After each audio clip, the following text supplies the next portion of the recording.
La femme. Extrait du livre La déesse ignorée, écrit par Jordan Hilarion. Un ouvrage dédié spécialement à sa maman, Mimos Boiris. La femme, c'est ma mère qui m'a toujours aimé et protégé depuis qu'elle m'a conçu jusqu'à la fin de mes jours. Celle qui semble n'être jamais fatiguée quand il s'agit de prendre soin de ses enfants. La maîtresse, l'éducatrice, l'infirmière sans diplôme, la cuisinière et femme de ménage. La tenace qui n'abandonne jamais car son amour ne lui permet pas. Elle a combattu de grands combats pour emmener ses entrailles là où ils sont aujourd'hui, qui les accompagne ici-bas et dans l'au-delà, parce qu'elle est l'âme, lumière de sa famille.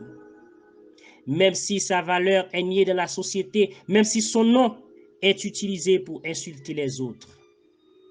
La femme, c'est ma sœur qui me surveille quand maman est allée faire la course, celle qui me chante souvent tout bas.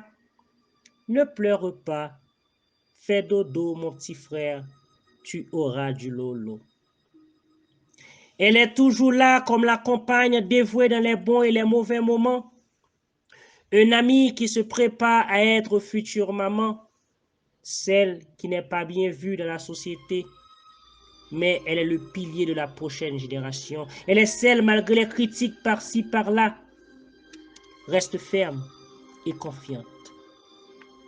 La femme, c'est ma nièce qui a toujours cru en moi pour sa défense et sa réputation. Celle qui me raconte sa vie privée, ses hauts et ses bas. Elle est l'image d'une guerrière opprimée et la qualité fondamentale d'un investissement éducatif assuré, même si parfois son passage est obstrué. La femme, c'est ma tante qui a son tour joue le rôle dans le support éducatif, qui surveille les mœurs et leur application. Elle est celle des cadeaux, des câlins et de bisous. Celle qui se préoccupe toujours comme si c'était son propre enfant. Oui, elle se dit la favorite par le biais de son amour. La femme, c'est ma cousine qui m'aime tant, avec qui je joue souvent à cache-cache, je partage mon temps, ma nourriture. Celle qui m'accompagne à l'école, à l'église, au restaurant, par-ci et par-là. Elle prétend être parfois ma copine quand elle ne veut pas qu'on l'approche ou qu'on l'aborde. La femme, c'est mon amie. Le plus beau cadeau que la vie m'a offert, celle qui croit à ma réussite, qui m'aide toujours dans mes projets, la conseillère de mes moments de bêtises, la force de mes jours de découragement, celle qui me relève à chaque fois que je tombe, le bon Dieu à mes côtés dans n'importe quelle circonstance. La femme, c'est ma femme qui représente ma deuxième maman et celle de mes enfants, l'âme sœur de mon voyage terrestre, celle qui me dit oui pour la vie, parce que quand une femme aime, elle aime vraiment. Elle est l'idéal destiné sans hasard, la dévouée en ses occupations, une beauté de mélange de qualité et de défauts. La femme, c'est ma fille, la prunelle de mes yeux, celle qui me fait frissonner chaque fois qu'elle dit papi, qui m'embrasse si fort quand je vais ou je viens au travail. Elle est la raison de mes luttes quotidiennes. La femme, en peu de mots, est mon tout. Ma position pour sa défense dans cette société machiste n'est pas du tout le coup du hasard. Comment veux-tu que je sois de ton avis quand tu te crois être supérieur? En aucun cas. D'ailleurs, la famille est le lien le plus solide qui existe, que ce soit de près ou de loin. C'est un égrégore qui s'épanouit de génération en génération. Imagine-toi quelqu'un qui a battu ta mère.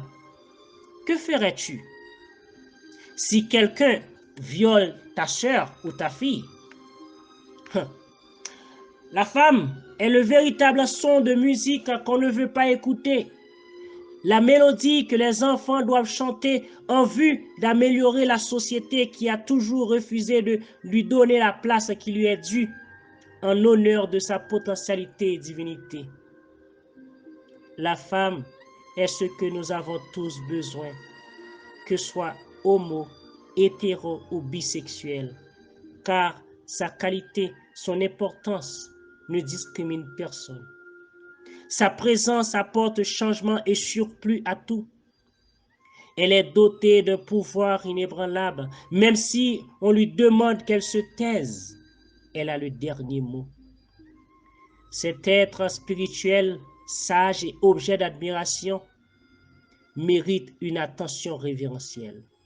Sinon, on ne la comprendra pas. Ou on ne la comprendra jamais. Et pour la comprendre, il faut atteindre d'abord la deuxième dimension de l'être humain. Elle s'est rabaissée pour notre satisfaction, mais on doit s'élever à son niveau pour sa compréhension. Nous ne devons pas rester à jouir seulement le plaisir qu'elle nous offre. Je répète, elle mérite une attention révérentielle. Pour ceux qui sont coincés dans l'espace de la matière, la femme sera toujours mal considérée, pourvu qu'ils ne respectent pas leur mère. Ou ils n'ont pas de mère. Parce que celui qui respecte et loue sa mère respecte la femme. La femme est la partie fondamentale de la vie. En d'autres mots, c'est le fil qui nous maintient en vie. La femme est la prostituée des trottoirs, la servante de boîte de nuit que la société n'a pas donné assez de chance, mais qui se bat pour survivre et mettre quelque chose sur sa table pour nourrir des bouches. La femme est la commerçante qui ne sait ni lire ni écrire, qui se lève toujours tôt, bat le pavé des kilomètres pour encourager et financer l'avenir des enfants pour une société de professionnels. La femme est l'éducatrice qui remplace maman pendant quelques heures de la journée, laissant sa famille par la croyance d'éviter qu'on soit des dangers sociaux en devenant des délinquants. La femme est l'infirmière qui caresse le bras ou les fesses avant l'injection, soit pour éviter ou pour guérir une maladie, celle qui donne des surettes quand on a l'intention de pleurer, pour évader l'esprit de cette douleur de piqûre. Elle est celle à qui les patients hurlent souvent. Dans le regard de chaque cette belle créature, il y a une mère. Donc, chaque fois que tu fais face à une, pense à la tienne, celle qui t'a mis au monde et qui te porte toute une vie dans son cœur. Elle peut être la prostituée, la commerçante, l'éducatrice, l'infirmière ou la femme de ménage. Mais le ciel bénit la femme qui aime encore un infidèle jusqu'à la mort, dit Corneille. Elle est quand même femme qui mérite d'être louée, car le féminin est sacré. Peu importe ce qu'elle fait pour survivre, elle a quand même un foyer à nourrir. La déesse est celle qui pourvoit, même si elle est ignorée.